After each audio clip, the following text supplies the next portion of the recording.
The role of women in food security, particularly in Africa, is profound and is critical. Women are the producers, the marketeers, the preservers of food. If women, as studies have clearly shown, have the same level of education, the same level of access to food assets, to productive assets, the yield in food crops is likely to be 20% higher that produced by women than men.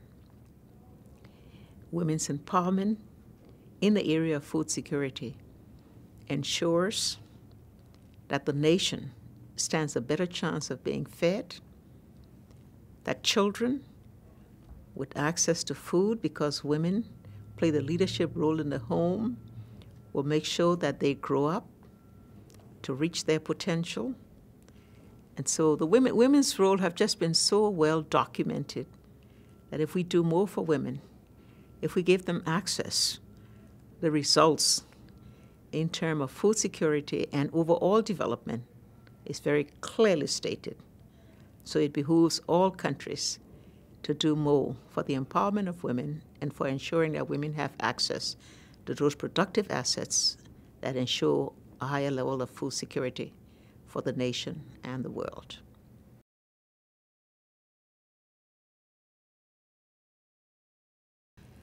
The main obstacles women face in food production, in ensuring good nutrition, is the ability to be in charge, to make those decisions, to ensure that they are the leaders in determining how the family is fed, that they are granted the opportunity to make those decisions.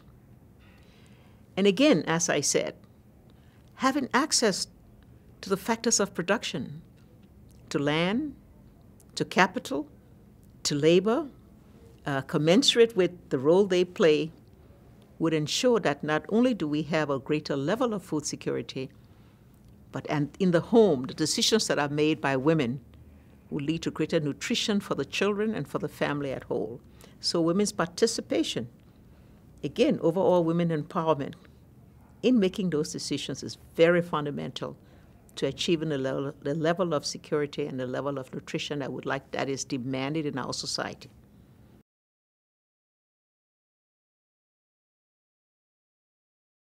Access to education, access to knowledge, access to productive assets, ensuring that women take a very strong participatory role in the decisions that affect the society, giving women full equal opportunity, equality, ensuring that they can make sure that they, in the household, make the right decisions regarding the allocation of resources, the use of resources. Women overall preparedness by access to knowledge enables them not only to participate in a more meaningful way, but to make those decisions that will affect the lives of people, particularly as regards food security. So the empirical evidence is very clearly there that increases in gross domestic product, increases in national accounts, all come from a greater participation of women in decisions that affect lives. And when it comes to food security, because women are the major producers, women take the lead in food production. So it's very clear that by empowering them, by giving them access, you enhance the chance that there will be greater food security, that the nation's overall development effort in growth and sustainable development will be assured.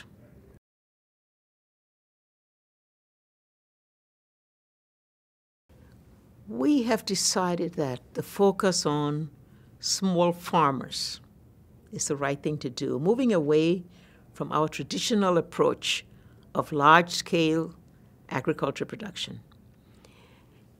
We have programs that will provide seeds, farm tools to all farmers to enable them to increase their level of production and their overall productivity. And our experience shows that once you make these farm products available, it's largely the women who take advantage of it. It's the women who go to the farms and do the work that enables to get much more in yields, much more in overall production of agriculture products, particularly food. And so we've concentrated on that, and the results tell us that our decisions and our approach are the right things to do.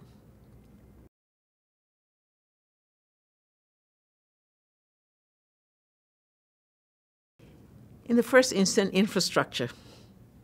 Being able to have the road systems and the communication systems that enable the women to be able to take their tools and to be able to get to their farms.